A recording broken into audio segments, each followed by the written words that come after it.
والعاقبۃ للمتقین الصلاۃ والسلام علی سید الانبیاء والمرسلین وعلی آلہ وصحابہ اجمعین اما بعد فاعوذ باللہ من الشیطان الرجیم بسم اللہ الرحمن الرحیم یا ایہا الذین آمنوا قوا انفسکم واہلیکم نارا وقودها الناس والحجارہ صدق اللہ و مولانا رسولہ النبی الامین المکین الکریم وعلی آلہ الشاہدین والشاکرین والحمد للہ رب العالمین۔ آئیے ہم اور آپ کچھ سننے اور سنانے سے قبل از بہتر اور مناسب ہے کہ اپنی غلامی کا ثبوت دیتے ہوئے گنبد خضرا میں آرام فرمانے والے آقا حضور مکی مدنی تاجدار مدینہ سرور و قلب و سینہ جناب احمد مجتبیٰ محمد مصطفیٰ صلی اللہ علیہ وسلم کی بارگاہ گہربار میں درود و سلام کا ہدیہ نچھاور کریں۔ پڑھی بآواز بلند اللہم صلی علی محمد وعلی آل محمد وبارک سلم صلی علیہ الصلاۃ والسلام علیک یا رسول اللہ صلی اللہ علیہ وسلم۔ اور ایک مرتبہ عقیدت و محبت کے ساتھ نبی اور آل نبی کی بارگاہ میں درود و سلام کا ہدیہ نچھاور کریں۔ اللہم صلی علی محمد وعلی آل محمد وبارک سلم صلی علیہ الصلاۃ والسلام علیک یا رسول اللہ صلی اللہ علیہ وسلم۔ الحمدللہ، اللہ تبارک و تعالیٰ کا احسان عظیم حضور صلی اللہ تعالیٰ علیہ وسلم کا صدقہ، بزرگان دین کی دعائیں کہ آج اللہ تبارک و تعالیٰ نے ہم گنہگار لوگوں کو رمضان المبارک کا مہینہ عطا کیا۔ رمضان المبارک کے مہینے کا آخری عشرہ، آخری 10 دن بھی اللہ تبارک و تعالیٰ نے اپنے فضل و کرم سے عطا کیے۔ ہم نے یہاں پر جمع ہو کر چار طاق راتوں کا اہتمام کیا اور آج الحمدللہ ثم الحمدللہ آج 5ویں طاق رات ہے، اور ہم نے یہ 5 طاق راتیں شب قدر کی تلاش میں ہم نے گزاری ہے۔ تو اللہ کی ذات سے، اللہ کی رحمت سے یہی امید ہے کہ جو ہم نے 5 راتیں جو شب بیداری کی ہے اور آج کی جو آخری طاق رات ہے، اللہ تبارک و تعالی ہمیں شب قدر کی سعادت، شب قدر کا ثواب جو اللہ تبارک و تعالیٰ نے 1000 مہینوں سے بھی زیادہ کی عبادت کا رکھا ہے وہ عطا فرمائے۔ یہ دعا آپ خود بھی کریں اور دوسرے لوگوں سے بھی گزارش کریں کہ اللہ تبارک و تعالیٰ ہمیں ایسی سعادت والی رات، بخشش و مغفرت والی رات اللہ تبارک و تعالیٰ ہم تمام لوگوں کو نصیب عطا فرمائیں۔ جیسا کہ آپ لوگ جانتے ہیں کہ طاق راتوں میں ایک کسی عنوان پر، کسی موضوع پر ایک اصلاحی بیان، جس سے ہم خود بھی اس سے درس حاصل کر سکیں اور دوسرے لوگوں کی بھی اصلاح کر سکیں۔ پہلے خود کی اصلاح، پھر بعد میں دوسرے لوگوں کی اصلاح کرنے کا ہمارا ارادہ تھا۔ اور آپ جانتے ہیں کہ علماء دین اور علم دین کی فضیلت کے متعلق ایک طاق رات بیان کیا گیا۔ حسد کی مذمت، حسد کی تباہ، حسد کرنے کا نقصان کیا ہوتا ہے، اس کے متعلق بھی ایک طاق رات میں بیان کیا گیا۔ والدین کی عظمت کیا ہے، ماں باپ کی عظمت کیا ہے، والدین کے حقوق کیا ہیں اولادوں پر، اس کے متعلق بھی بولا گیا۔ اور الحمدللہ گزشتہ پچھلی طاق رات میں شب قدر کی فضیلت کے متعلق بولا گیا۔ یہ 4 طاق راتوں میں 4 الگ الگ عنوانات پر یہ بیانات ہوئے، اور آج میری تقریر کا عنوان ہے اولاد کے حقوق، یعنی بچوں کے حقوق کیا ہیں، ماں باپ پر بچوں کے حقوق کیا ہیں۔ یہ تو بیان کیا گیا کہ ماں باپ کے حقوق بچوں پر کیا ہونی چاہیے، یعنی بچے ماں باپ کے ساتھ، اولاد اپنے والدین کے ساتھ کس طرح پیش آنا چاہیے اور ان کے ساتھ کس طرح رہنا چاہیے، یہ تو بیان کیا گیا مختصر طور پر، مختصر انداز میں۔ لیکن ماں باپ کی کیا ذمہ داری بنتی ہے اپنے بچوں پر، جب بچے چھوٹے ہوتے ہیں اور اپنے ماں باپ کے محتاج ہوتے ہیں، تربیت کے لیے ہو چاہے دوسری چیزوں کے لیے ہو، تو ماں باپ اپنے بچوں کی تربیت کس طرح کرے، ان کی اصلاح کس طرح کرے، ان کی پرورش کس طرح کرے۔ تو ماں باپ پر کیا حقوق ہیں اولاد کے، اس کے متعلق میں آپ کے سامنے بیان کرنے کے لیے یہاں پر کھڑا ہوا ہوں۔ سورہ تحریم کی میں نے آپ کے سامنے آیت پڑھی۔ اللہ تبارک و تعالیٰ قرآن مجید فرقان حمید میں ارشاد فرماتا ہے سورہ تحریم میں، اعوذ باللہ من الشیطان الرجیم بسم اللہ الرحمن الرحیم، یا ایہا الذین آمنوا، اے ایمان والو، قوا انفسکم و اہلیکم نارا، اپنے آپ کو اور اپنے اہل و عیال کو اہلیکم نارا اس آگ سے بچاؤ وقودھا الناس والحجارہ جس کا ایندھن پتھر اور انسان ہوں گے. وقودھا الناس والحجارہ جو قیامت کے دن جو جہنم جو سلگائی جائے گی, جہنم کی آگ بھڑکائی جائے گی. آج ہم یہاں پر آگ سلگانے کے لیے, آگ لگانے کے لیے ہم کن چیزوں کا استعمال کرتے ہیں؟ پتھر کا, پیٹرول کا, اوراکل کا, مٹی کا تیل جس کو بولا جاتا ہے, ان چیزوں کا کیا کرتے ہیں ہم استعمال کرتے ہیں. لیکن قیامت کے دن جو جہنم کی آگ جو سلگائی جائے گی, جہنم کی آگ جو بھڑکائی جائے گی, اس کا ایندھن کیا ہوں گے؟ ایندھن جس سے آگ سلگتی ہے اس کا ایندھن پتھر ہوں گے, پتھر, اور اس کا ایندھن انسان ہوں گے. وقودھا الناس انسان. یہاں پر پتھر سے مراد کون سے پتھر؟ پتھر سے مراد یہاں پر وہ پتھر ہیں جن پتھروں کی پوجا کی جاتی ہے, شرک کیا جاتا ہے, جن پتھروں کو مورتیاں بنا کر, پتھروں کی مورتیوں کی شکل بنا کر ان کی جو پوجا کی جاتی ہے, ان پتھروں کو جہنم میں ڈالا جائے گا. اور جو کافر لوگ ہوں گے, جو مشرک لوگ ہوں گے, اللہ تبارک و تعالیٰ ان سے کہے گا کہ اب ان سے مدد مانگو, ان مورتیوں سے. تم دنیا میں ان سے مانگتے تھے, ان کی پرستش کرتے تھے, ان کی پوجا کرتے تھے, تو اب ان سے تم مدد مانگو. تو لوگ اللہ کی بارگاہ میں پناہ مانگیں گے, لیکن اللہ تبارک و تعالیٰ ان پتھروں کو بھی کیا کرے گا؟ جہنم میں ڈالے گا. اور جو اللہ کے نافرمان ہوں گے, جو کافر اور مشرک لوگ ہوں گے, اللہ تبارک و تعالیٰ ان کو بھی کیا کرے گا؟ جہنم میں ڈالے گا اور ان کو جہنم کا ایندھن بنائے گا. تو اللہ تبارک و تعالیٰ ایمان والوں سے کہتا ہے یا ایھا الذین آمنو, اے ایمان والو. ایسا ذکر یا ایھا الذین آمنو, یا ایھا الذین آمنوا استعینوا, یا ایھا الذین آمنوا اتقوا اللہ, یا ایھا الذین آمنوا قوا انفسکم واہلیکم نارا. ایسا ذکر قرآن مجید فرقان حمید میں بہت جگہ آیا ہے کہ اے ایمان والو, اے ایمان والو, اے ایمان والو.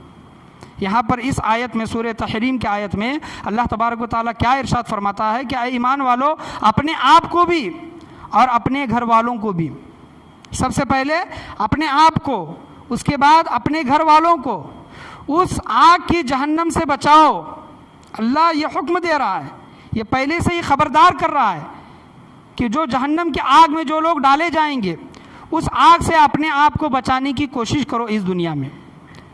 تو یہاں پر اس آیت کا جو میں نے جو شرف حاصل کیا ہے قرآن مجید فرقان حمید کی, تو اس سے مراد یہاں پر جو اللہ تبارک و تعالیٰ خود کو بھی اور گھر والوں کو بھی جو جہنم کی آگ سے بچانے کا جو حکم دیتا ہے, تو گھر کے بڑے ذمہ دار حضرات کون ہوتے ہیں؟ گھر کے مرد حضرات. یہاں پر جو یا ایھا الذین آمنو جو بولا گیا ہے, یہاں پر یا ایھا الذین آمنو سے مراد صرف مرد نہیں ہے, یعنی جو ایمان والا ہے, جو ایمان والی ہے, یعنی مرد بھی آ گئے اور عورتیں بھی آ گئیں, دونوں کو حکم ہے. لیکن خاص کر کے جو گھر کے جو بڑے حضرات جو ہوتے ہیں وہ مرد حضرات ہوتے ہیں, دادا ہو, نانا ہو, یا پھر باپ ہو, بڑا بھائی ہو, یہ کیا ہیں؟ گھر کے مرد حضرات, بڑے ذمہ دار ہیں, گھر کو سنبھالنے والے اور دیکھ ریکھ کرنے والے. تو اللہ تبارک و تعالیٰ ان سے بھی مخاطب ہیں, یعنی یہ حکم ان کو بھی دیا جا رہا ہے. تو جو گھر کے بڑے جو حضرات ہوتے ہیں انہیں سمجھنے کی کوشش کرنی چاہیے کہ ہم اپنے آپ کو آگ سے کس طرح بچائیں اور اپنے گھر والوں کو بھی کس طرح بچائیں. دیکھیں کہ اگر دنیا میں کسی گھر میں اگر آگ لگ جائے, سمجھے کہ ہم رات میں آرام کر رہے ہیں اور ہمارے گھر میں کیا لگ گئی؟ آگ لگ گئی, تو ہم سب سے پہلے کیا کریں گے؟ سب سے پہلے اس آگ لگے ہوئے گھر سے باہر نکلنے کی ہم کوشش کریں گے, باہر نکلنے کی کوشش کریں گے. اگر ہمارے بیوی ہیں, اگر ہمارے بچے ہیں, ہمارے ماں باپ ہیں, ہمارے رشتہ دار ہیں اس گھر میں, تو ہم ان کو بھی نکالنے کی کوشش کریں گے. کیوں نکالنے کی کوشش کیوں کی جا رہی ہے؟ کیونکہ ہم ان سے محبت کرتے ہیں. ہم یہ نہیں چاہتے کہ وہ دنیا کی آگ میں جلیں. چاہیں گے کیا ہم کہ ہمارے بیوی, بچے, ہمارے گھر والے جو دنیا کی آگ ہے اس میں جل جائیں؟ کبھی بھی نہیں چاہیں گے, کوئی بھی انسان نہیں چاہے گا. جس کے اندر انسانیت باقی ہے وہ کبھی نہیں چاہے گا کہ کوئی انسان جلے.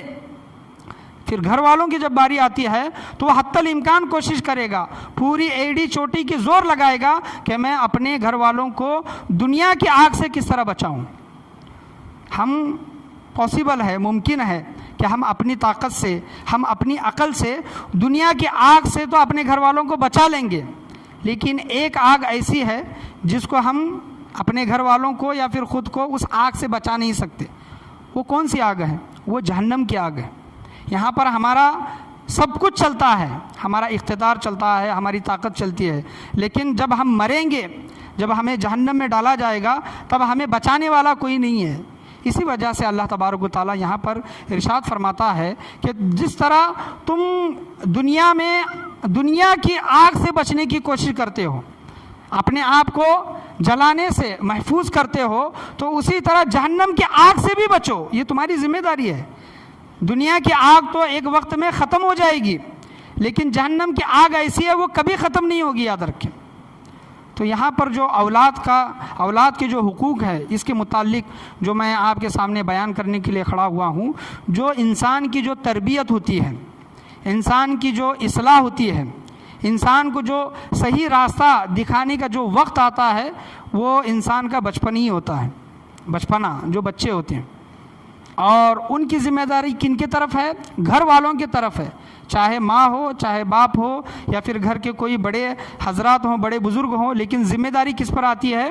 ماں باپ پر آتی ہے، کہ ماں باپ اپنے بچے کو کیسی سیکھ دے رہے ہیں، کیسی پرورش کر رہے ہیں، ماں باپ اپنے بچوں کی کس طرح تربیت کر رہے ہیں، یہ ماں باپ کو سوچنا چاہیے۔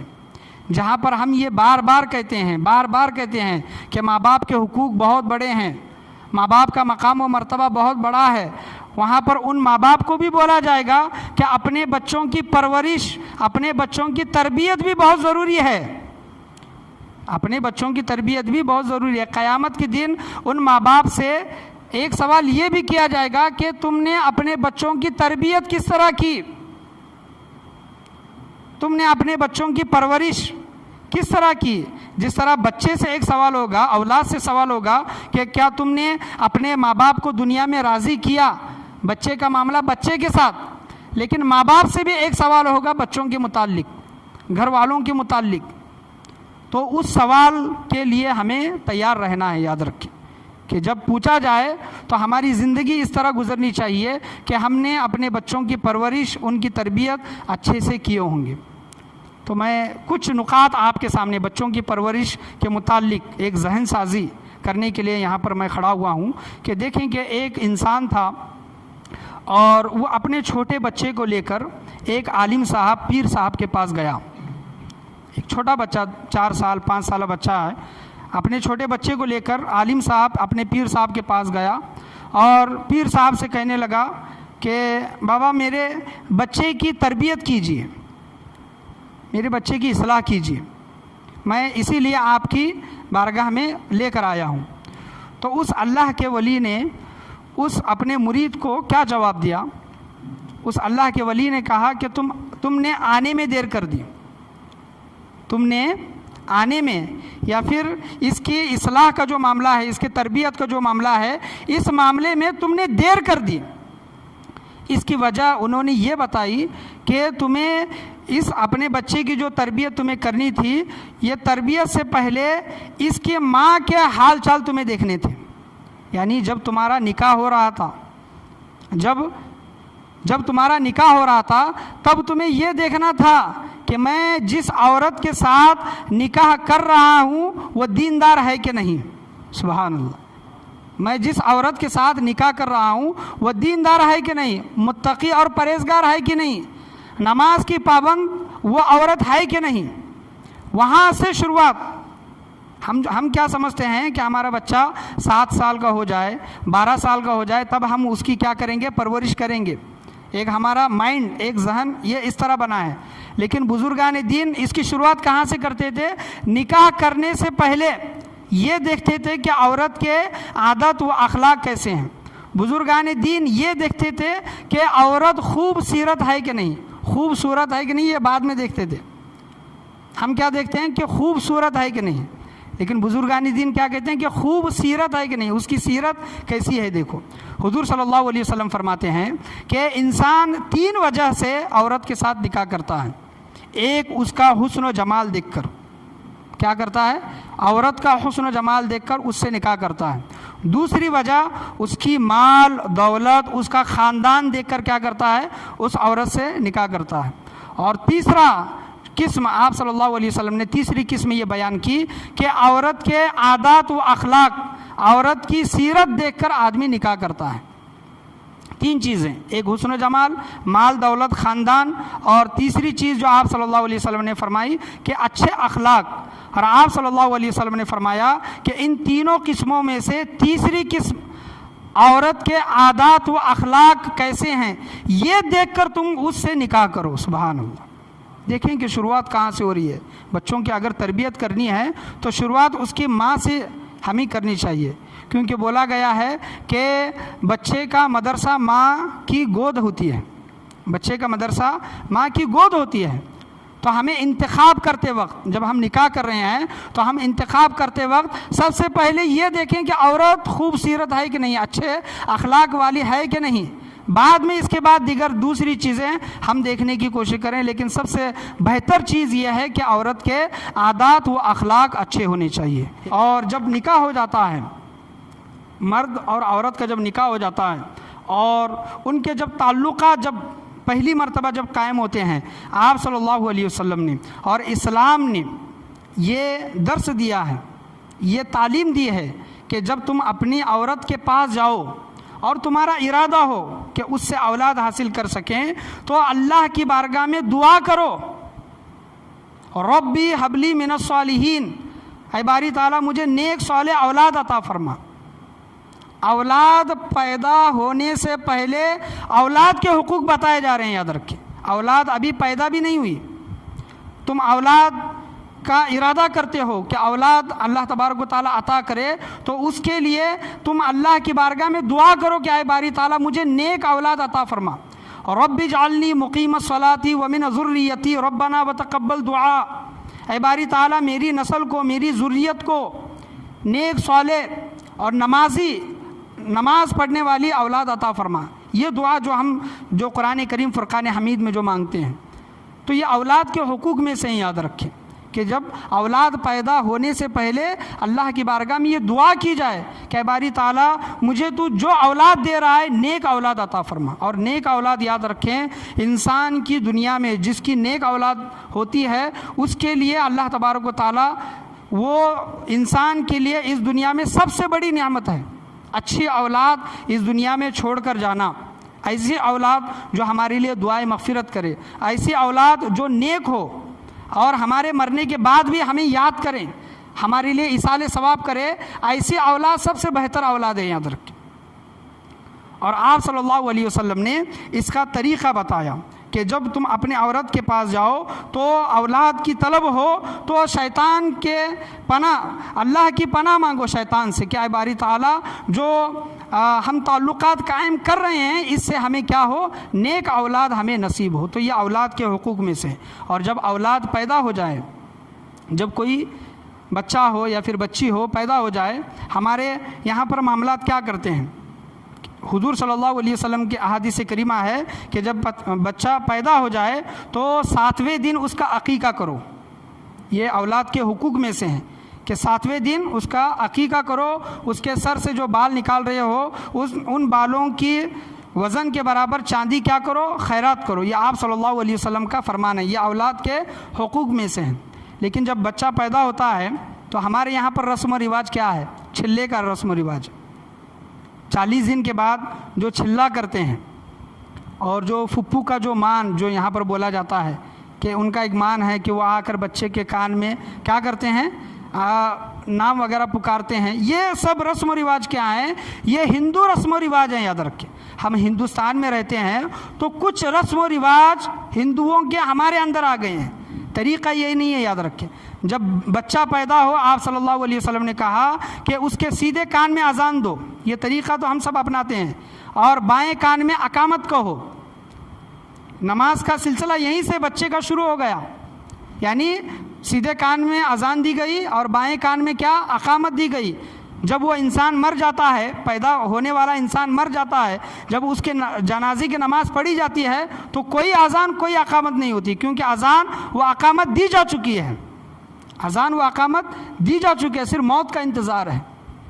یہ بچے کے حقوق میں سے.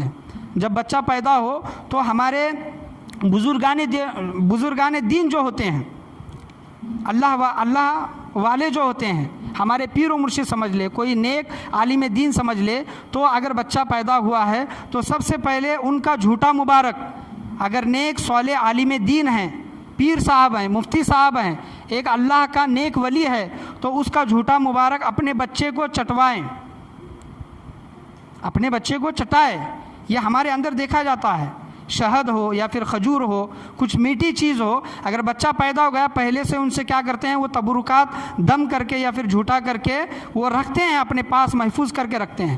جب بچہ پیدا ہو جائے تو بچے کو وہ کیا کرتے ہیں، چٹواتے ہیں. کیوں؟ کس وجہ سے؟ کیونکہ وہ اللہ والے کا جو جھوٹا بچے کے جو اندر جائے تو ہمارا بچہ بھی نیک صالح ہو جائے. یہ طریقہ ان چیزوں کو اپنائیں. یہ طریقہ بہت سے لوگ اس کو اپناتے ہیں، اور جو لوگ نہیں کرتے ان کو کرنا چاہیے.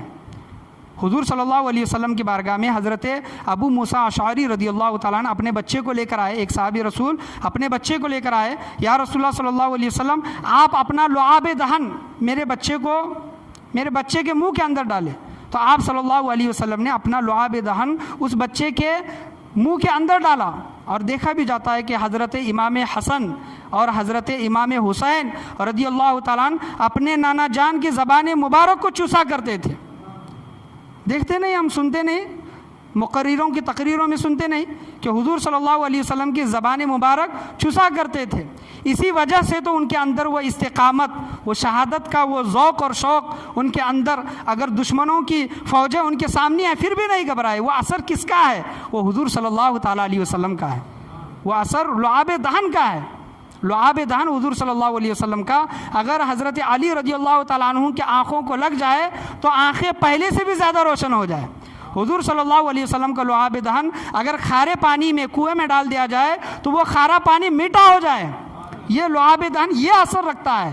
اسی طرح اگر بزرگان دین جو ہوتے ہیں، جو صحیح میں نیک اللہ والے جو ہوتے ہیں، جو عالم دین، باعمل عالم دین، نیک صالح عالم دین، مفتیان اعظام، علماء اعظام جن کا میں ذکر کر رہا ہوں، تذکرہ کر رہا ہوں، اگر آپ کے بچے اگر پیدا نہیں ہوئے ہیں تو جو آپ کے نزدیک جو مبارک ہیں، جو عزت والے ہیں، جو ادب و احترام والے ہیں، چاہے آپ کے پیر صاحب ہو، آپ کے پیر و مرشد ہو، کوئی نیک صالح عالم دین ہو، تو ان کا جھوٹا مبارک اپنے بچوں کو چٹوائیں.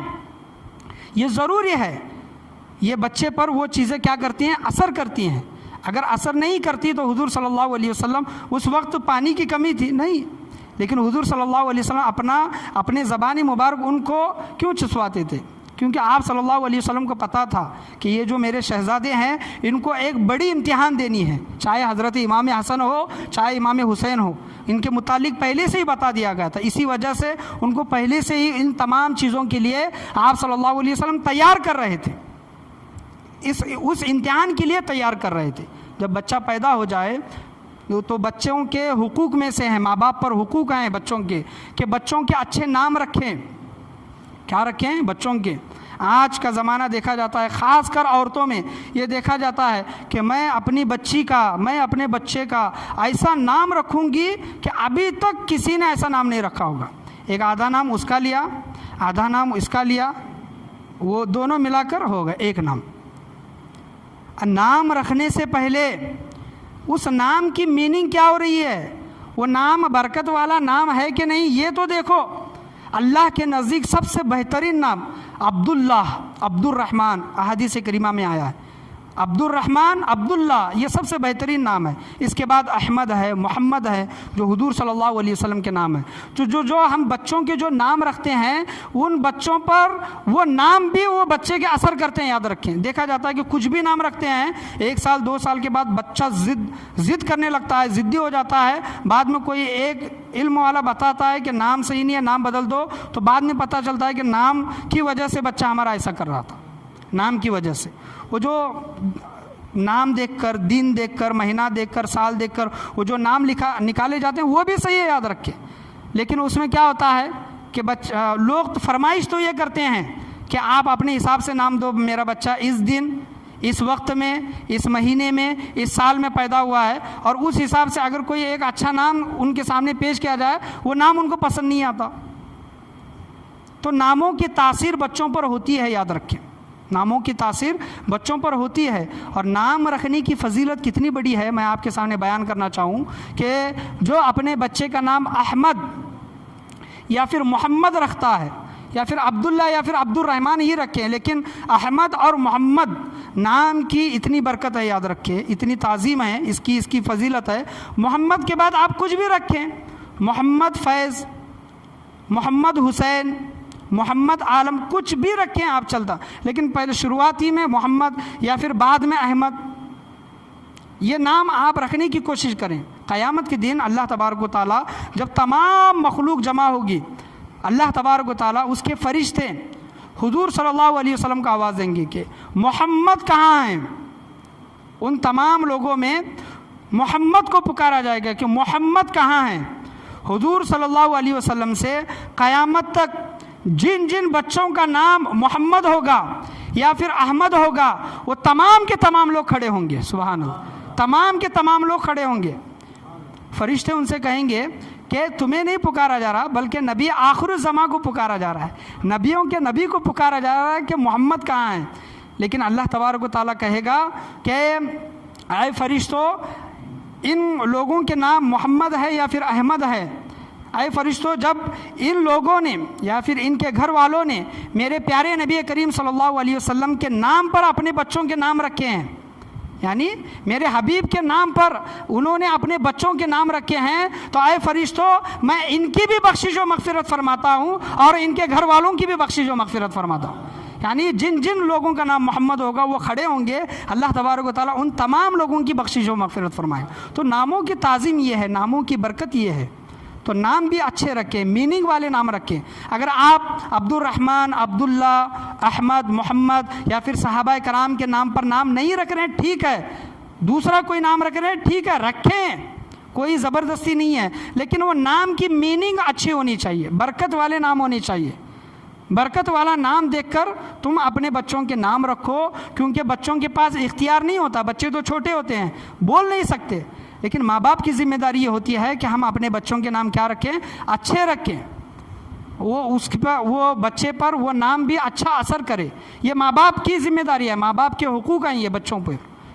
بچوں کے ماں باپ پر یہ حقوق ہیں کہ اپنے بچوں کے نام اچھے رکھنے کی کوشش کریں. تو 7ویں دن بچے کا عقیقہ کریں.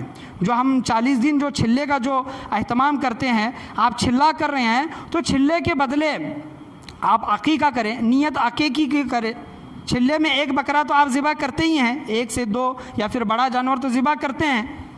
لیکن عقیقے کے متعلق کیا بیان کیا گیا کہ جب بچہ پیدا ہوتا ہے اور جب اس کا عقیقہ نہیں کیا جاتا تو بچہ گہان رہتا ہے، گروی جس کو بولا جاتا ہے. گروی کس میں؟ بلاؤں میں، آفتوں میں، مصیبتوں میں گروی رہتا ہے بچہ. جب تک اس کا عقیقہ نہیں کیا جاتا بلاؤں میں، مصیبتوں میں گرفتار رہتا ہے.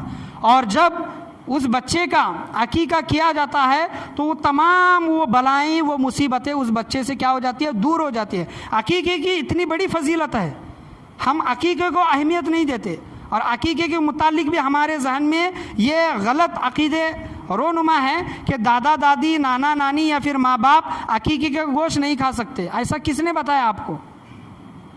عقیقے کا وہی حکم ہے جو قربانی کا حکم ہے.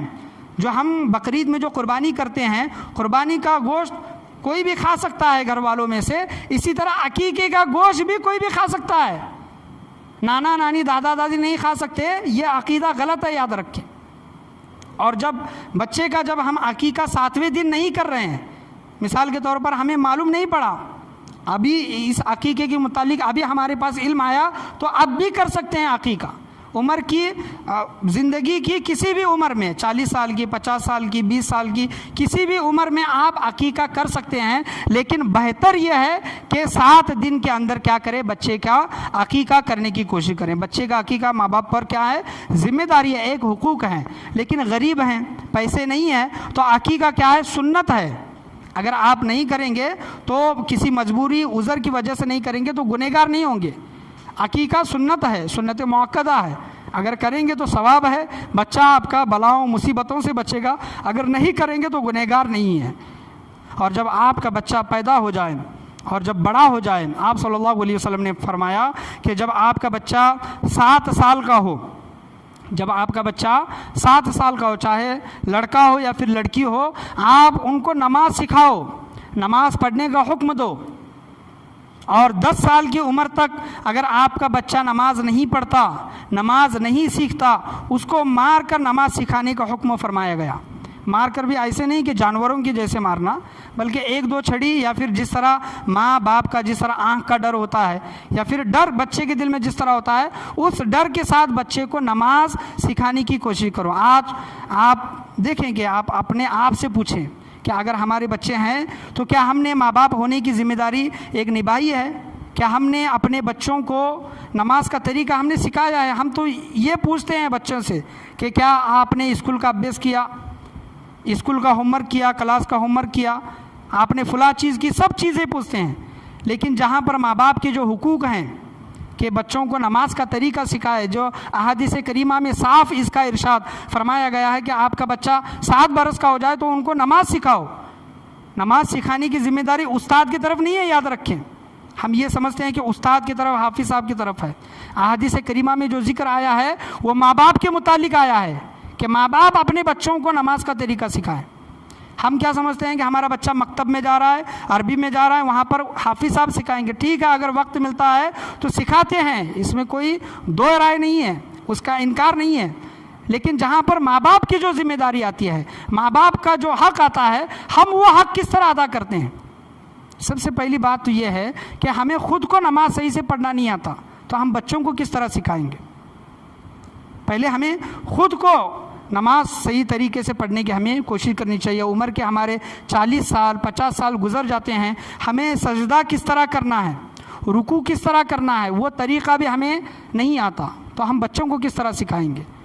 تو پہلے خود سیکھیں اور اپنے بچوں کو کیا کریں، نمازیں سکھانے کی کوشش کریں۔ اور آپ صلی اللہ علیہ وسلم نے یہ فرمایا کہ آپ کے بچے اگر 10 سال کے ہو جائیں، 10 سال کے ہو جائیں تو اپنے بستر ان سے جدا کرو۔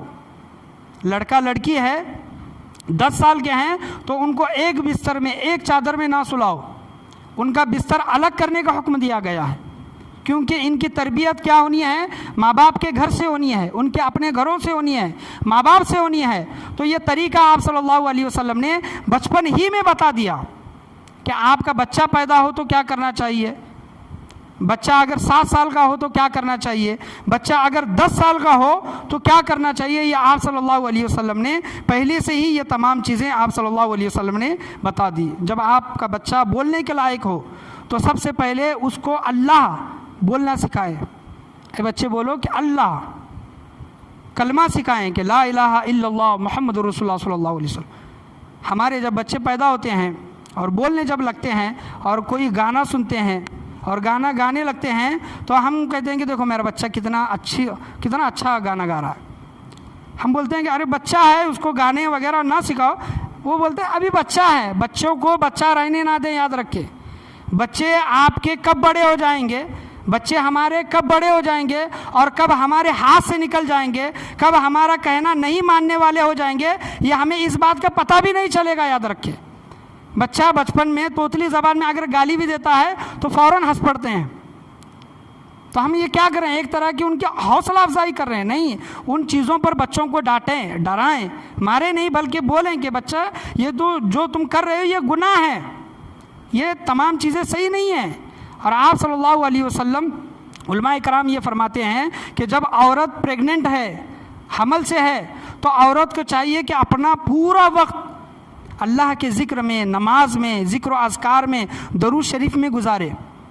کیوں؟ اس کی وجہ یہ بیان کی گئی کہ عورت کے پیٹ میں جو بچہ ہوتا ہے، عورت دن بھر میں جو کام کرتی ہے، اگر ٹی وی دیکھ رہی ہے، ٹی وی سیریل دیکھ رہی ہے، تو وہی اثر بچے پر ہوتا ہے۔ کس کو پتہ نہیں ہے حضور غوث اعظم رضی اللہ تعالیٰ عنہ کا واقعہ۔ ان کی ماں 18 پارے کی حافظہ، اپنے بچے کو اس وقت تک دودھ نہیں پلاتی جب تک 18 پارے پڑھ نہ لے۔ حضور غوث اعظم فرماتے ہیں کہ میں نے وہ 18 پارے اپنے ماں کے پیٹ سے سن کر یاد کیے۔ تو بچے پر اثر ہوتا ہے، جو ماں دن بھر میں جو اس کے دن کے جو کام ہوتے ہیں وہ جو اپنے پورا دن جو جس طرح گزارتی ہے بچے پر، اسی طرح وہ تمام چیزیں کیا کرتی ہیں، اثر کرتی ہیں۔ یہ بچوں کے حقوق میں سے ہیں۔ جب بچے بولنے لگے تو ان کو نماز کا طریقہ سکھائیں۔ دیکھیں کہ آپ اگر گھر میں نماز پڑھ رہے ہیں تو اپنے بچوں کو بھی ساتھ میں لیں نماز پڑھنے کی۔ ہمارے بچے ہمارا دیکھا دیکھی کیا کرتے ہیں، وہ بھی نماز پڑھنے کی کوشش کرتے ہیں، بھلے ہمارے طرح ان کو رکوع کرنا نہ آئے، ہماری طرح ان کو سجدہ کرنا نہ آئے، لیکن دیکھا دیکھی بچوں کے اندر ذوق اور شوق پیدا ہوتا ہے۔ یہی ذوق اور شوق اس کو کنٹینیو رکھے، جاری و ساری رکھے۔ ہوتا کیا ہے کہ جب تک بچے چھوٹے ہیں، نادان ہیں، تب تک ہم ان کو وہ تمام چیزیں سکھاتے ہیں یا پھر اس میں ان کی دلچسپی بڑھانے کی کوشش کرتے ہیں، لیکن جب بچے بڑے ہو جائے تو ان کو اگنور کرنا شروع کرتے ہیں کہ بچے نے کیا کیا، کس طرح دن گزارا، نمازیں پڑھی کہ نہیں، یہ ہم تمام چیزیں کیا کرتے ہیں، نظر انداز کرتے ہیں۔ تو نماز پڑھانے کا طریقہ جو ہے یا پھر نماز کے اندر ذوق اور شوق جو پیدا کرنا ہے وہ پہلے سے ہمیں ہونا چاہیے۔ حضرت مریم علیہ السلام کی امی جان، حضرت عیسیٰ علیہ السلام کی دادی ایک منت مانگتی ہیں۔ منت کیا مانگتی ہیں حضرت عیسیٰ علیہ السلام کی دادی کہ اے باری تعالیٰ اگر مجھے بیٹا پیدا ہو جائے، حضرت مریم علیہ السلام کی ماں کیا کہتی ہیں کہ اے باری تعالیٰ مجھے بیٹا پیدا ہو جائے تو میں وہ بیٹا تیرے نام پر وقف کر دوں گی، مسجد اقصیٰ کی خدمت کے لیے، بیت المقدس جو ہے مسجد اقصیٰ کی خدمت کے لیے میں اسے وقف کر دوں گی۔ یہاں پر علماء کرام یہ ارشاد فرماتے ہیں کہ حضرت مریم علیہ السلام کی ماں نے جو دعا مانگی کہ اے باری تعالیٰ مجھے بیٹا نصیب فرما، تو جو لوگ بیٹی کی دعا مانگتے ہیں وہ ناجائز نہیں ہے، یاد رکھیں۔ بیٹی کی دعا آپ مانگ سکتے ہیں کہ اے باری تعالیٰ مجھے بیٹا نصیب فرما، بیٹا عطا فرما، اللہ کی بارگاہ میں ہر جائز تمنا دعا مانگی جا سکتی ہے، اللہ تبارک و تعالیٰ ان دعاؤں کو قبول فرمائے گا۔ لیکن بیٹی کی دعا کے بدلے میں اگر بیٹی پیدا ہو جائے تو ناراض نہیں ہونا چاہیے، ناراض نہیں ہونا چاہیے۔ ایک یاد رکھیں کہ اگر ہمارے دل کا ہو، کسی کہنے والے نے کہا ہے کہ ہمارے دل کا ہو تو اچھا، اور اگر ہمارے دل کا نہ ہو تو اس سے بھی اچھا۔ کیوں؟ کیونکہ ہمارے دل کا جو ہو رہا ہے وہ ہماری مرضی سے ہو رہا ہے، اور ہمارے دل کا جو دل کی مرضی سے جو نہیں ہو رہا، ہم جو خواہش رکھتے ہیں جو نہیں ہو رہا، اس میں اللہ کی مرضی ہوتی ہے۔ تو دیکھیں کہ ہمارا دل کا ہو تو اچھا، ہمارے دل کا نہ ہو تو اس سے بھی اچھا، کیونکہ اللہ کی مرضی ہے اس میں۔ اگر بیٹیاں پیدا ہو تو غم زدہ نہ ہو، کیونکہ اس کا رزق تمہارے ذمہ نہیں ہے، یاد رکھیں۔ بچوں کا رزق جو ہوتا ہے، اولاد کا جو رزق ہوتا ہے وہ تمہارے ذمہ نہیں ہے۔ جس طرح اللہ پیدا کرنے والا ہے اس کے رزق کا بھی ذمہ دار اللہ تبارک و تعالیٰ ہے۔ جس طرح انسان کو موت تلاش کرتی ہے، چاہے انسان کہیں پر بھی چھپ جائے موت اس کو آنی ہی آنی ہے، اسی طرح دو چیزیں ہیں، ایک موت اور ایک انسان کا رزق، کبھی بھی نہیں چھوٹتا، یاد رکھیں۔ انسان کا رزق اس کو جہاں ملنا ہے اس کو مل کر رہے گا، جہاں پر ملنا ہے اس کو مل کر رہے گا، اسی طرح جس طرح موت اس کا جس طرح پیچھا کرتی ہے، انسان کا رزق اس کا پیچھا کرتا ہے۔ تو ہم رزق کی فکر کرتے ہیں کہ کھلائیں گے کیسے، پالیں گے کیسے، بڑا کیسے کریں گے، ان کی پرورش کیسے کریں گے، یہ ہمارے اندر فکر لگی ہے۔ اگر عقیدہ کمزور ہے تو یہ تمام فکریں ہمارے اندر آئیں گی۔ اگر عقیدہ مضبوط ہے کہ اصل رازق تو اللہ ہے، رزق دینے والا تو اللہ ہے، میں اس کی کیوں فکر کروں، تو تمام پریشانیاں، اگر اولادیں کتنی ہو، بیٹیاں ہی کیوں پیدا نہ ہو، تو یہ تمام جو ٹینشن ہے، جو تمام فکر ہے، وہ تمام کی تمام چیزیں کیا ہوں گی، دور ہوں گی۔ تو بیٹی کی جو دعا مانگنی ہے وہ ناجائز نہیں ہے، یاد رکھیں، جائز ہے، مانگ سکتے ہیں بیٹی کی دعا۔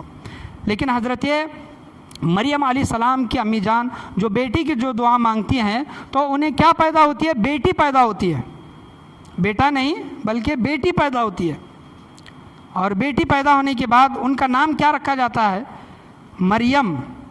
حضرت مریم علیہ السلام کی امی ان کا اپنی بچی کا نام کیا رکھتے ہیں کہ مریم۔ مریم کے معنی کیا، عبادت کرنے والی، عبادت گزار۔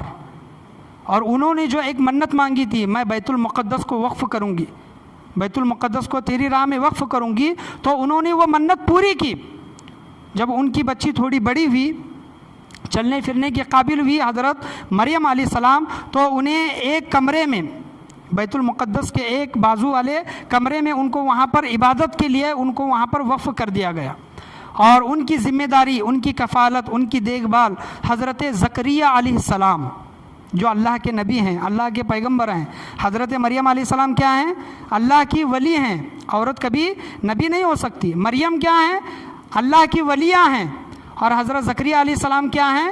اللہ کے نبی ہیں. اس بات کو اچھے سے ذہن میں رکھیں، انشاءاللہ میں آگے اس بات پر آؤں گا.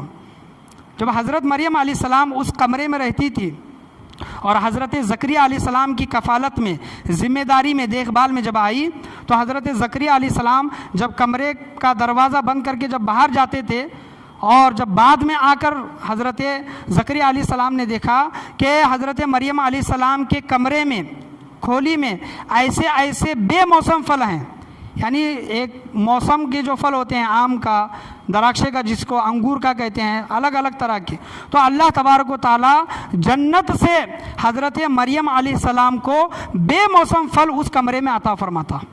بے موسم پھل حضرت مریم علیہ السلام کو عطا فرماتا. یعنی اس پھلوں کا سیزن نہیں ہے، لیکن وہ پھل وہاں پر اس کمرے میں موجود ہوتے.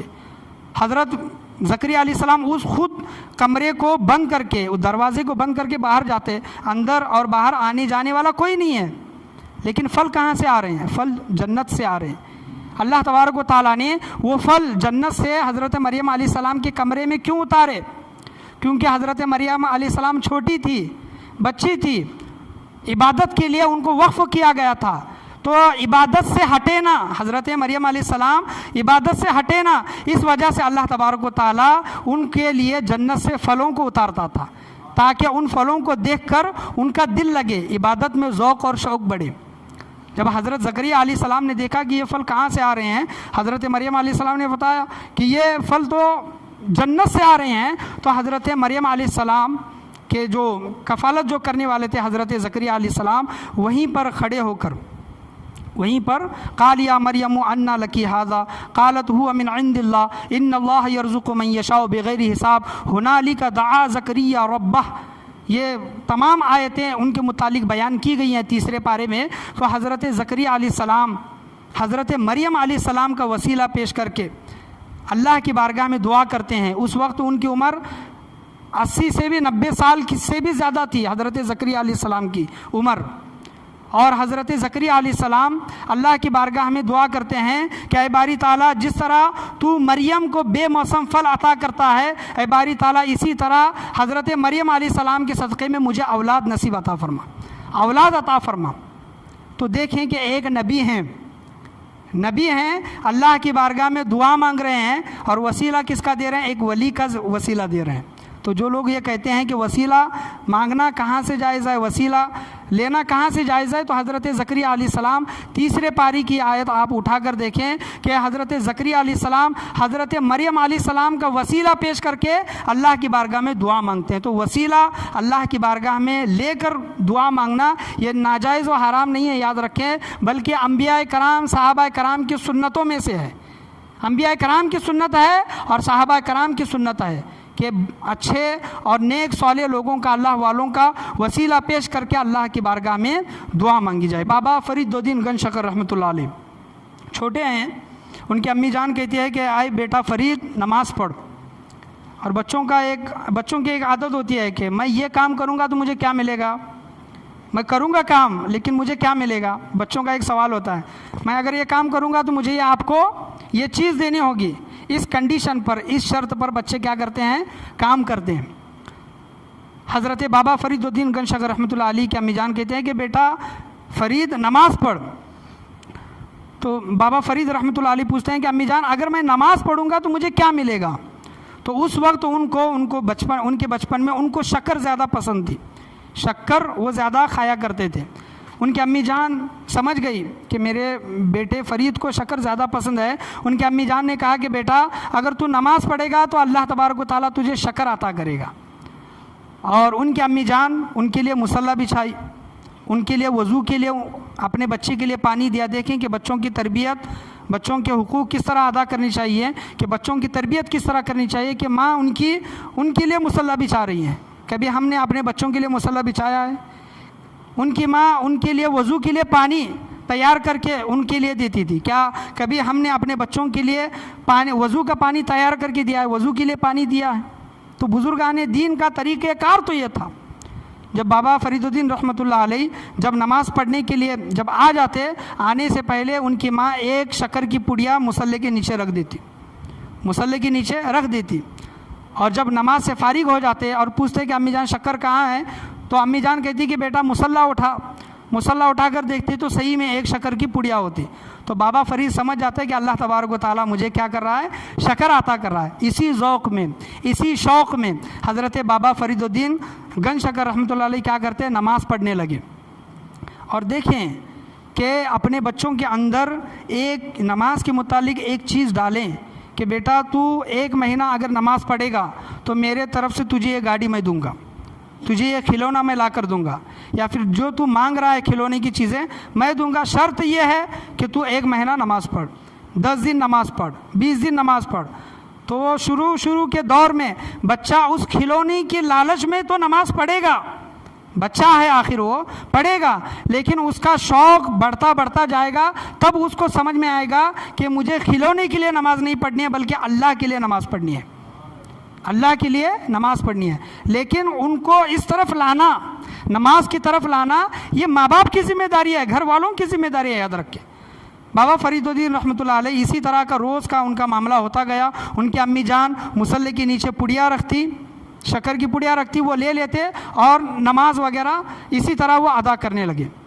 ایک مرتبہ کیا ہوا کہ ان کی امی جان شکر کی پڑیا رکھنا بھول گئی اور بابا فرید الدین گنج شکر رحمۃ اللہ علیہ خود سے وضو کر کے خود وہ مصلی بچھا کر کیا کیے، نماز پڑھنا شروع کیے. نماز کا وقت ہو گیا. ان کے امی جان کو جب پتہ چلا کہ میرا بیٹا فرید نماز کے لیے کھڑا ہو گیا ہے، انہوں نے وہاں پر اللہ کی بارگاہ میں ہاتھ اٹھا کر دعا کی کہ اے باری تعالیٰ آج میرا راز فاش ہو جائے گا، آج فرید کو سب کچھ پتہ چل جائے گا. اے باری تعالیٰ میں تیری بارگاہ میں دعا کرتی ہوں کہ میری لاج رکھ لینا. باری تعالیٰ تیرے تک لانا، تیری بارگاہ تک لانا، نماز تک لانا میرا کام تھا، لیکن اس سے آگے سنبھالنا، میری لاج کو برقرار رکھنا ہے باری تعالیٰ یہ تیرا کام ہے. شکر کی پڑیا نہیں رکھی. حضرت بابا فرید الدین گنج شکر رحمۃ اللہ علیہ نماز کے لیے کھڑے ہوئے. نماز فارغ ہونے کے بعد حضرت بابا فرید الدین گنج شکر رحمۃ اللہ علیہ جب مصلی اٹھا کر دیکھتے ہیں تو پورا مصلی کے نیچے شکر ہی شکر ہے، شکر ہی شکر ہے. ان کی امی جان ایک پڑیا رکھتی تھی، لیکن اللہ تبارک و تعالیٰ کی طرف سے پورا مصلی بھر کے نیچے شکر ہی شکر اللہ تبارک و تعالیٰ نے عطا کی. اسی وجہ سے ان کا نام کیا پڑا، ان کا لقب کیا ہوا کہ شکر. بابا فرید الدین ان کا نام ہے، فرید الدین گنج شکر اس وجہ سے پڑا نام ہوا. جو لوگوں کو جو دین کی طرف جو لانا ہے وہ حضرت بابا فرید الدین گنج شکر رحمۃ اللہ علیہ نے یہ کام کیا. اس میں سب سے بڑا کام کس کا تھا؟ ان کے والدین کا، ان کے امی جان کا تھا. ایک وقت آیا بابا فرید الدین گنج شکر رحمۃ اللہ علیہ کا ولایت کے درجے پر پہنچے اور اپنے امی جان سے کہا کہ امی جان جب سے میں نے ہوش سنبھالا ہے، جب سے میں نے امی جان میں نے ہوش سنبھالا ہے، میں نے کبھی بھی تہجد کی نماز قضا نہیں کی. فرض نمازیں دور کی بات، فرض نمازیں تو انہوں نے قضا کی نہیں، تہجد کی بات کر رہے ہیں. وہ تہجد کی نماز میں نے ایک دن بھی قضا نہیں کی. تو ان کی امی جان کا کیا کہتی ہے اس جملے پر، بابا فرید الدین گنج شکر رحمۃ اللہ علیہ کے اس جملے پر کیا کہتی ہے کہ اے بیٹا فرید اس میں تیرا کمال نہیں ہے، اس میں میرا کمال ہے. اے بیٹا فرید میں نے تجھے جب بھی دودھ پلایا ہے وضو کر کے دودھ پلایا ہے. تو بچوں پر یہ چیز کیا ہوتی ہے، اثر کرتی ہے یہ چیز. ٹیپو سلطان رحمۃ اللہ علیہ کے جو متعلق جو بولا جاتا ہے کہ انہوں نے شیر کو جو پھاڑا، ان کے والدہ کے متعلق یہ آیا ہے کہ ان کے امی جان نے ٹیپو سلطان رحمۃ اللہ علیہ کو جب بھی دودھ پلایا ہے باوضو ہو کر دودھ پلایا ہے. باوضو جو ہونا یہ ایک ایسا عمل ہے، یاد رکھیں. جب بھی وضو کرتا ہے، جب بھی وضو میں رہتا ہے، اس کے نامہ اعمال میں برابر نیکیاں لکھی جاتی رہتی ہیں. تو وضو کی فضیلت ہے. جو ماں باپ، جو ماں ہوتی ہیں، جو اپنے بچوں کو باوضو ہو کر جو وہ دودھ پلاتی ہیں یا پھر جب وہ پیٹ میں ہوتے ہیں تو اللہ کا ذکر و اذکار جو کرتی ہیں، وہ اثر ان کے اندر، وہ بچوں کے اندر دکھائی دیتا ہے. اور جو ماں باپ کی جو دعائیں ہوتی ہیں، یاد رکھیں کہ بچوں کی تقدیر بدل دیتی ہے. بچہ اگر گنہگار بھی ہے لیکن ماں باپ اپنے بچوں کے لیے نیک ہونے کی دعا کرتے ہیں تو اللہ تبارک و تعالیٰ ماں باپ کی دعاؤں کو کبھی بھی رد نہیں فرماتا. علماء کرام یہ بھی کہتے ہیں کہ اگر آپ اپنے بچوں سے ناراض ہیں، کسی وجہ سے اپنے بیٹے سے ناراض ہیں، اپنے بیٹی سے ناراض ہیں، کبھی بھی انہیں بد دعا نہ دو، کبھی بھی بد دعا نہ دو. غصہ ہے مار لو، غصہ جس طرح آپ نکال سکتے ہو نکالو غصہ، لیکن بد دعا نہ دو. اگر آپ کے زبان سے بد دعا نکل گئی، جس طرح اللہ تبارک و تعالیٰ آپ کی دعا کو قبول فرماتا ہے، اسی طرح بد دعا کو بھی قبول فرماتا ہے. ماں باپ جو اپنے بچوں کے حق میں غصے کی حالت میں جو بد دعا دیتے ہیں، اللہ تبارک و تعالیٰ بد دعا کو بھی قبول فرماتا ہے. تو ماں باپ جب بھی اپنے اولاد کے حق میں دعا کریں تو اچھی دعائیں کریں، اچھے مستقبل کی دعائیں کریں، انہیں نیک اور صالح بنانے کی دعا کریں. حضرت ذوالنون مصری رحمۃ اللہ علیہ دریا کے کنارے مچھلیاں پکڑ رہے ہیں. بچوں کی تربیت دیکھیں کہ کس طرح بچوں پر ہمارے بڑوں کی باتیں، ماں باپ کی باتیں بچوں پر اثر کرتی ہیں. مچھلیاں پکڑتے ہیں، اپنے بیٹی کو دیتے ہیں. مچھلیاں پکڑتے ہیں، اپنے بیٹی کو دیتی ہیں. اور ان کی بیٹی ہے حضرت ذوالنون مصری رحمۃ اللہ علیہ کی، وہ باپ کے پاس سے مچھلیاں لیتی ہیں، سمندر میں چھوڑتی ہیں. مچھلیاں لیتی ہیں، سمندر میں چھوڑتی ہیں. وقت گزر جاتا ہے، جب اس کام سے وہ فارغ ہو جاتے ہیں تو کیا دیکھتے ہیں کہ ایک بھی مچھلی نہیں ہے، تھیلے میں ایک بھی مچھلی نہیں ہے. اپنی بیٹی سے پوچھتے ہیں کہ بیٹی پوری مچھلیاں کہاں گئیں؟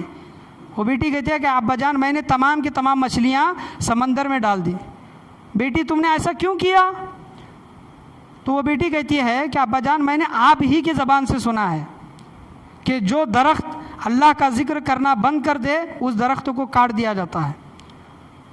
جو درخت اللہ کا ذکر کرنا بند کر دے اس درخت کو کاٹ دیا جاتا ہے. جو مچھلیاں اللہ کا ذکر کرنا بند کر دے وہ مچھلیاں جال میں پھنس جاتی ہیں. اللہ کے ذکر سے جو مچھلیاں غافل ہو جاتی ہیں، اللہ کا ذکر ہر شے کرتی ہے. وَإِن مِّن شَيْءٍ إِلَّا يُسَبِّحُ بِحَمْدِهِ، اللہ کی تسبیح، اللہ کی حمد ہر شے بیان کرتی ہے. ہر شے، یہ پنکھی کی جو آواز آتی ہے، یہ جو دروازے کی جو آواز آتی ہے، یا پھر کسی چیز کی بھی جو آواز آ رہی ہے، وہ آواز نہیں بلکہ وہ ایک طرح کا ان کا ذکر ہے. وہ اللہ کا ذکر کر رہے ہیں، سوائے کچھ جنوں کے اور کچھ انسانوں کے. وہ جن جو کافر ہیں، نافرمان ہیں، وہ انسان جو کافر ہیں، جو نافرمان ہیں. ایسے لوگوں کو اور ایسے جنوں کو چھوڑ کر جتنے بھی اللہ کی مخلوق ہے اللہ کا ذکر بیان کرتی ہے. وہ بیٹی کہتی ہے کہ آپ ہی نے کہا تھا جو اللہ کا ذکر کرنا بند کر دے وہ مچھلی پھنس جاتی ہے، فندے میں پھنس جاتی ہے، جال میں پھنس جاتی ہے.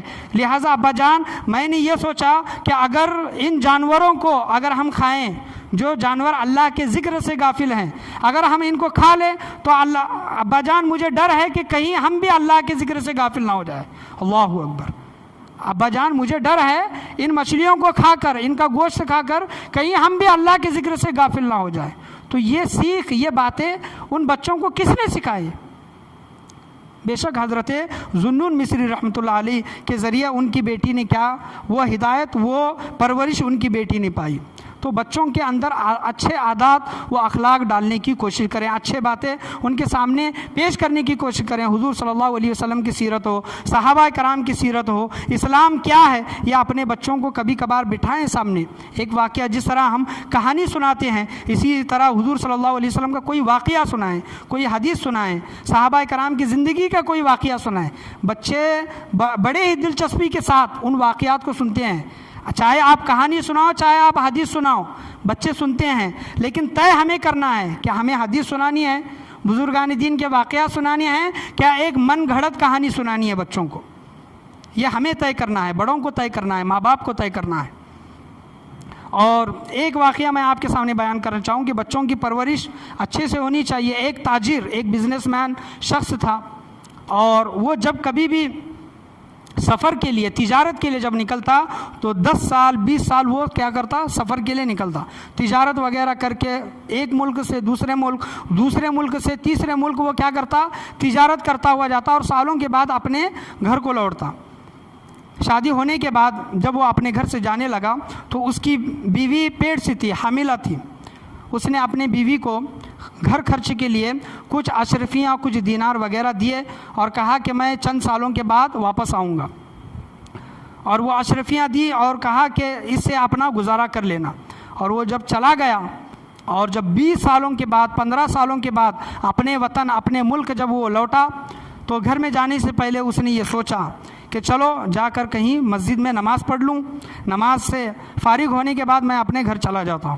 نماز کے لیے مسجد میں وہ تاجر انسان چلا گیا اور نماز پڑھنے کے بعد کیا دیکھتا ہے کہ ایک عالم صاحب کیا کر رہے ہیں، ایک عالم صاحب درس دے رہے ہیں.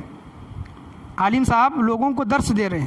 تو وہ اس درس میں وہ تاجر انسان بیٹھ جاتا ہے. درس مکمل ہونے کے بعد وہ اپنے گھر واپس اپنے بیوی کے پاس جب چلا جاتا ہے، بیوی اس کی خدمت کرتی ہے، تمام چیزیں اس کے سامنے کھانے پینے کی تمام چیزیں پیش کرتی ہیں، کھانا وغیرہ تناول فرمانے کے بعد وہ آدمی کہتا ہے کہ ابھی میں مسجد گیا تھا، مسجد میں نے ایک نوجوان کو دیکھا، عالم دین تھا، نوجوان کو دیکھا، اس نے لوگوں کے لیے بڑی ہی اچھی نصیحت کی باتیں اس نے کی، بڑی اچھی باتیں اس نے کی، تو مجھے بہت اچھا لگا، اور وہ کہتا ہے کہ کاش میرے بھی بچے ایسے ہوں، اور پوچھتا ہے کہ بیوی کہ جو تم نے بیٹا جو پیدا ہوا ہے یا پھر جو بچہ پیدا ہوا ہے وہ کہاں ہے؟ تو اس کی بیوی کہتی ہے کہ اے میرے شوہر محترم، آپ جس مسجد میں نماز ادا کر کے آئے، جس کے پیچھے نماز پڑھی، جس کا واعظ و نصیحت آپ نے سنا، جس عالم دین کا، وہی آپ کا بیٹا ہے، سبحان اللہ، وہی آپ کی اولاد ہے۔ جو آپ نے مجھے جو خرچ کے لیے جو پیسے دیے تھے، میں نے وہ پیسے اپنے بچے کی تربیت میں، دینی تعلیم سکھانے میں وہ پیسے خرچ کیے۔ تو وہ نوجوان جو تاجر انسان جو تھا وہ بڑا خوش ہوتا ہے اپنی بیوی سے، اور کہتا ہے کہ تم نے اپنے پیسوں کا اچھا استعمال کیا ہے۔ تو پیسوں کا اچھا بھی استعمال کرنے کی ہمیں کوشش کرنی چاہیے۔ ہم یہ دیکھتے ہیں کہ بچوں کو اچھے سے اچھے اسکول وغیرہ میں ڈالتے ہیں، لیکن جب دین کا جب معاملہ آتا ہے، دین سکھانے کا معاملہ آتا ہے، تو ہم اس میں لاپرواہی اور کوتاہی برتنے کی کوشش کرتے ہیں۔ اللہ تبارک و تعالیٰ قرآن مجید فرقان حمید میں جاں بجا جہنم کا بھی ذکر فرماتا ہے اور جنت کا بھی ذکر فرماتا ہے، جنت کا بھی اور جہنم کا بھی۔ اور آپ صلی اللہ علیہ وسلم نے کہا کہ اپنے بچوں کو 7 سال کی عمر سے نماز پڑھانا شروع کر دو، 10 سال کی عمر میں اگر نہیں پڑھتے تو مار کر سکھاؤ۔ اور علماء دین یہ فرماتے ہیں کہ اپنے بچوں کو کسی چیز کا لالچ دو نماز پڑھنے کے لیے، تو فلاں چیز اگر تمہیں چاہیے تو تم اتنے وقت کی اتنے دن تم نماز پڑھو تو تمہیں فلاں چیز دی جائے گی۔ اور اللہ تبارک و تعالیٰ کا معاملہ دیکھیں قرآن مجید فرقان حمید میں، اللہ تبارک و تعالیٰ نماز پڑھنے والوں کے لیے جنت میں اعلیٰ سے اعلیٰ مقام رکھا ہے۔